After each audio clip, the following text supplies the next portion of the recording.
আজ শনিবার 18ই পৌষ 2026 সালের 3রা জানুয়ারি। মীন রাশি, মীন লগ্ন, পাইসিস সাইনের জাতক জাতিকাদের আজকের দিনটি কিন্তু এক কথায় বেশ কাটতে চলেছে।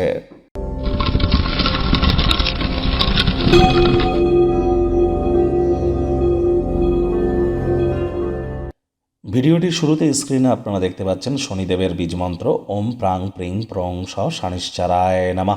এটি প্রত্যেকদিন সন্ধেবেলা 108 বার করে জপ করুন। এটি আপনাদেরকে বহুলাংশ উপকৃত করতে চলেছে। আর অবশ্যই আজ সরিষার তেল বেগুন খাবেন না। সরিষার তেল বেগুন লবণ লোহা এই কয়েকটি জিনিসকে আজ আপনারা অ্যাভয়েড করুন ক্রয় করা থেকে। আজ সাদা রঙের বস্ত্র যেন পরিধান করবেন না।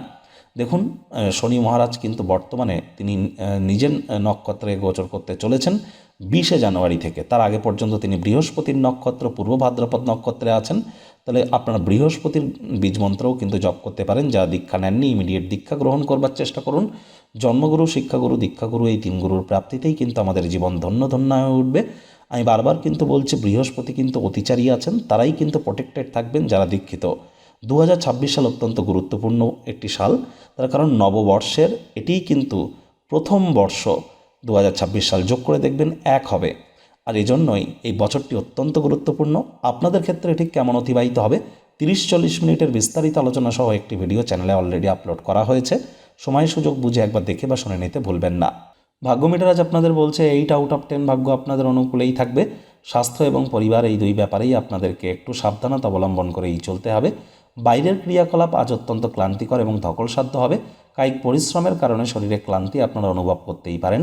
ওজন বুঝে ভোজন গ্রহণ করুন। রাস্তাঘাটে সাবধানে গাড়ি ঘোড়া চালান। অর্থগত ব্যাপারে আয় ইনকাম বাড়বে। প্রাচীন জিনিস, প্রাচীন গয়নাগাটিতে অর্থ বিনিয়োগ করলে লাভ এবং সমৃদ্ধি উভয়ই আসবে। নতুন উদ্যোগ পরিকল্পনার পাশাপাশি নতুন নির্মাণ কার্যের শুরুয়াত আজ করা যেতেই পারে। চাকরিজীবী যারা আছেন তাদের অফিসের পরিবেশ এক প্রকার বেশ। বস কলিকদের সাথে ভাব ভালোবাসা বৃদ্ধি পাবে। কর্মে গতি অনুভব করবেন। নিজের মেধা, দক্ষতা, ট্যালেন্টের দৌলতে প্রশংসার পাত্রপাত্রীও আপনারা হতেই পারেন। রাজনীতিবিদ যারা আছেন জনসংযোগ বৃদ্ধি করুন। সমাজে পপুলারিটিও বাড়বে। রাত্রে কোনো ঘনিষ্ঠ ব্যক্তিবর্গদের সাথে অনেক সময় ধরে কথাবার্তা বলতে পারেন। জীবনে কী চলছে সেসব বিষয়ে কিছুটা হলেও মেন্টাল রিলিফ আপনারা প্রাপ্তি করবেন।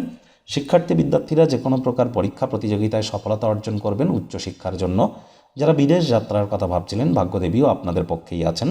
সন্তান সন্ততি থেকে থাকলে তারাও তাদের কৃতিত্বের দ্বারা আপনাদেরকে গর্বিত অনুভব করাবে। হাউস ওয়াইফদের জন্য দিনটি এক প্রকার বেশ। প্রেমিক প্রেমিকা, স্বামী স্ত্রী উভয়ের ক্ষেত্রেই বলবো দিনটিকে যতটা সম্ভব রোম্যান্টিক করে তোলা যায় সেই প্রচেষ্টাই আপনাদের জারি রাখা উচিত। অবিবাহিতদের বিবাহের যোগ পরিলক্ষিত হচ্ছে। যারা প্রেমে পড়েননি তাদের জীবনে স্বপ্নের নারী বা পুরুষের আগমন আজ কিন্তু হতেই পারে। একটু প্রচেষ্টা আপনাদেরকেও করতে হবে। শত্রুপক্ষ, বিরোধী পক্ষ আজ কিন্তু খুব একটি শক্তিশালী থাকছে না। তবে হ্যাঁ, কারোর সাথে অহেতুক তর্ক বিতর্কের মাত্রা বৃদ্ধি করলে পরিস্থিতি কিন্তু আপনারও বিরুদ্ধে যেতে পারে। এটিও আপনাদেরকে মাথায় রাখতে হবে। ওজন বুঝে ভোজন গ্রহণ করুন। রাস্তাঘাটে সাবধানে গাড়ি ঘোড়া চালান।